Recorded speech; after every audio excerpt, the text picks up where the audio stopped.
Breaking right now at 10 o'clock, a night of wild weather across the region. Buildings damaged, scattered debris, and downed power lines give a snapshot to the sheer force of tonight's storms.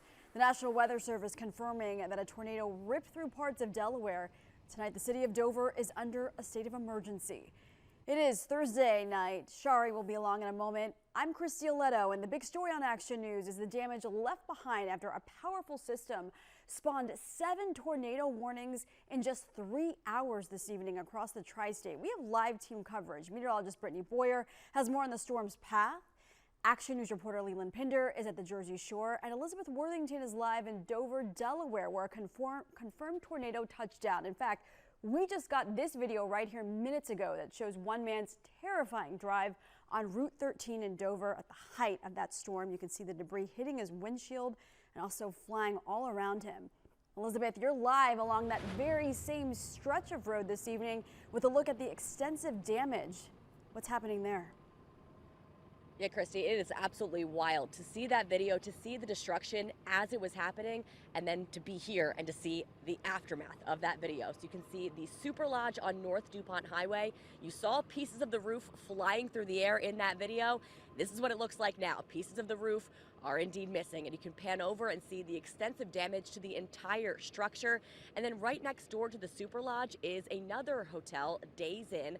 There are now hotel guests and long-term residents from both of these hotels that do not have a place to stay. You can see part of the roof. I'm not even sure which roof this belonged to, but a piece of one of the roofs is dangling from one of those power lines.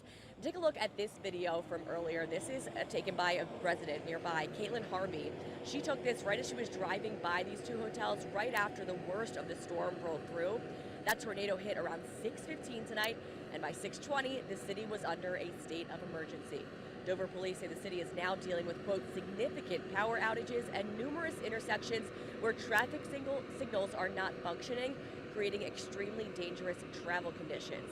But incredibly, no injuries have been reported in the entire city so far, not only just these two hotels, but throughout the city as well.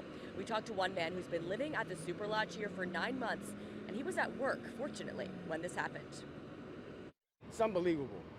I mean, it's like, thank God I wasn't there, because I was going to take off, but I'm glad I did. I'd never experienced anything like it. The craziest part was the sound of it. It was like a whistling sound, almost like a train sound. Like, the rain was so bad and the wind was so bad you couldn't really see it. Yeah. But all you could see was like the trees bending down like crazy. As you can see, there's power lines down, significant damage to poles, and we have roof structure hanging over power lines. So it's creating quite a dangerous situation for our power crews. So when they can restore power, I imagine that you'll see us start cleaning up pretty quickly after that.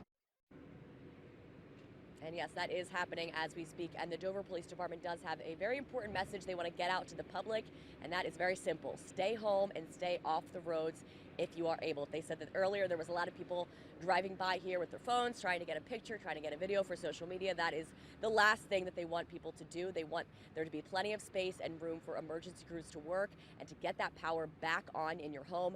Additionally, they say they do not want people calling 911 to report a power outage because they want to leave those lines open for real emergencies. We are live in Dover tonight. Elizabeth Worthington for Action News at 10 on PHL 17. Christy? Yeah, miracle that no one was seriously hurt. Elizabeth, thank you.